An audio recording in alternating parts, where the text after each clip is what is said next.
मैं सोच रहा हूं, मैं बॉर्डर के गांवों में कुछ न कुछ होना चाहिए दिमाग में खपाए बैठा हूं, और इसलिए मैं आज आया हूं क्योंकि मैं उसको जरा और बड़ी बारीकी से समझना चाहता हूं। और यहां माणा से माणा पास तक जो सड़क बनेगी उससे मुझे पक्का विश्वास है टूरिस्टों को आने जाने के लिए एक बड़ा नया युग शुरू हो जाएगा। लोग अब बद्री विशाल से वापस नहीं जाएंगे, जब तक माणा पास नहीं जाते वापस नहीं जाएंगे। वो स्थिति मैं पैदा करके रखूंगा भाई।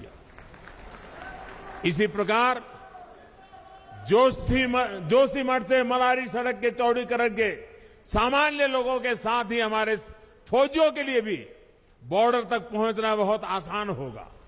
भाई और बहनों, हमारे पहाड़ी राज्यों की चुनौतियां भी एक जैसी है। विकास की आकांक्षाएं भी बहुत प्रबल है।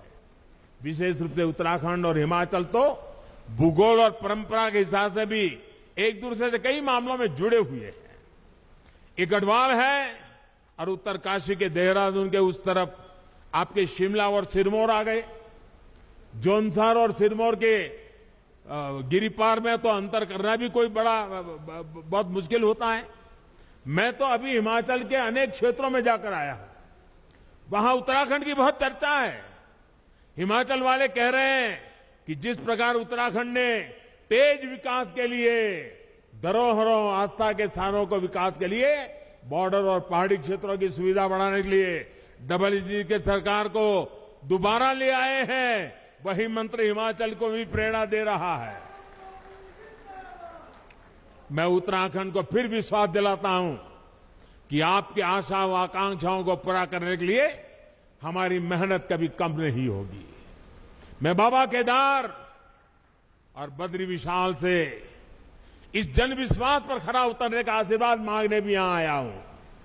एक बार फिर विकास के लिए, विकास की परियोजनाओं के लिए मैं आप सबको बहुत बहुत बधाई देता हूं। और इतनी बड़ी तादाद में आप आशीर्वाद देने आए, माताएं बहनें आई।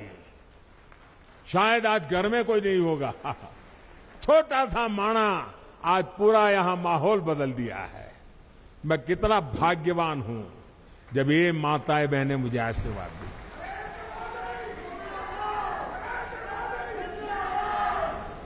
आज सचमुच मेरा जीवन धन्य हो गया है।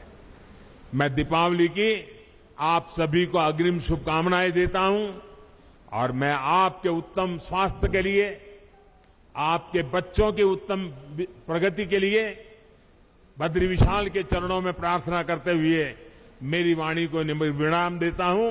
मेरे साथ पूरी ताकत से बोलिए, भारत माता की, भारत माता की, भारत माता की जय बद्री विशाल, जय बद्री विशाल, जय बद्री विशाल, जय बाबा केदार, जय बाबा केदार, जय बाबा केदार।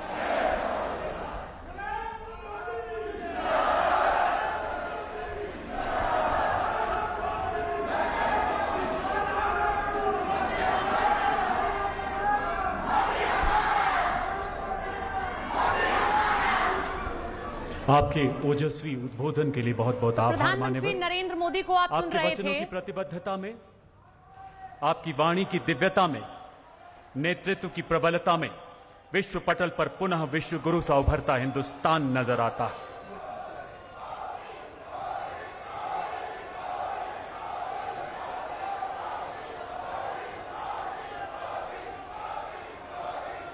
तो प्रधानमंत्री नरेंद्र मोदी को आप सुन रहे थे। माड़ा गांव में उनका संबोधन, और बड़ा ही खास और बड़ा ही लोगों से जुड़ा हुआ संबोधन आपने सुना। किस तरीके से उन्होंने कहा, सब इसको आखिरी गांव कहते हैं, लेकिन मैं कहता हूं ये पहला गांव है ये सीमा पर, जहां पर किस तरीके से देखिए कम संख्या में लोग रहते हैं, लेकिन बावजूद इसके मुझे सुनने के लिए, मुझे ये प्यार देने के लिए इतनी संख्या में लोग उमड़े हैं। और प्रधानमंत्री नरेंद्र मोदी ने पहले की सरकारों पर बड़े और गंभीर आरोप भी इस दरमियान लगाए। उन्होंने कहा है कि धार्मिक आस्था के केंद्रों की घोर उपेक्षा इससे पहले की सरकारें करती रही है। उन्होंने 15 अगस्त को दिए गए अपने भाषण का भी जिक्र किया। लाल किले से जो उन्होंने कहा था कि गुलामी की मानसिकता से हमें आजादी हासिल करनी है, उसका जिक्र भी उन्होंने किया। माणा गांव में बोलते हुए उत्तराखंड में बड़ा बयान प्रधानमंत्री नरेंद्र मोदी का।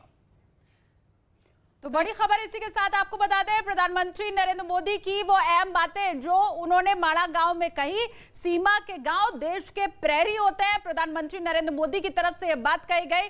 और आखिर में उन्होंने जय बाबा केदार, जय बद्री विशाल का नारा लगाया, वही बातें दोहराई। आज दिन की सुबह जिसके साथ हुई थी भाषण की समाप्ति भी ठीक उसी अंदाज में हुई। प्रधानमंत्री नरेंद्र मोदी ने कहा, कितना सौभाग्यशाली मैं हूं कि पूरा माड़ा गांव इस वक्त मेरे सामने उपस्थित है। यहाँ महिलाएं और जो बुजुर्ग औरतें हैं वो मुझे आशीर्वाद देने के लिए आई हैं। और वो बात जो मैंने कही थी कि यह दशक उत्तराखंड का दशक होगा, वो बात सच साबित हुई है। केदारनाथ की और बद्री विशाल की भी यही चाहत है कि उत्तराखंड का यह दशक रहे। दो अहम परियोजनाओं का जिक्र प्रधानमंत्री नरेंद्र मोदी ने किया, जिसमें भारतमाला, जिसमें तमाम सड़कों को हाईवे से जोड़ने की बात कही गई, और दूसरी सागरमाला, जिसमें सागरीय तटों को आपस में जोड़ने की बात कही गई। तीसरी योजना की भी बात उन्होंने कही, जिसमें पर्वतमाला के तहत तमाम पहाड़ी इलाकों को और सुगम बेहतर बनाने की कोशिश सरकार की ओर से भविष्य में की जाएगी, जिसका जिक्र प्रधानमंत्री नरेंद्र मोदी माड़ा गांव में कर रहे थे। और इसी के साथ में आज एक संकल्प भी अपने संबोधन में सभी से उन्होंने लिया जो जो उनको सुन रहे थे, कि जब आप ऐसी जगहों पर जाएं, जब आप ऐसी विकास धाम की यात्राओं पर जाएं, जब आप बद्रीनाथ जाएं, केदारनाथ जाएं या उज्जैन जाएं, तब जरूर जब अगर 100 रुपए का खर्चा कर रहे हैं तो उसमें से 5 से 10 रुपए भी कम से कम उन जगहों की लोकल चीजों को आप खरीदिए, ताकि वहां के लोगों तक वो चीजें पहुंच पाए। श्रमिकों से उन्होंने बात की तो उन्होंने यही कहा कि जब आप बद्रीनाथ के धाम जाएं, केदारनाथ के धाम जाएं, तो आप दुआ कीजिए उन श्रमिकों के लिए भी कि उतने दुर्गम रास्ते में वो लोग काम करते हैं।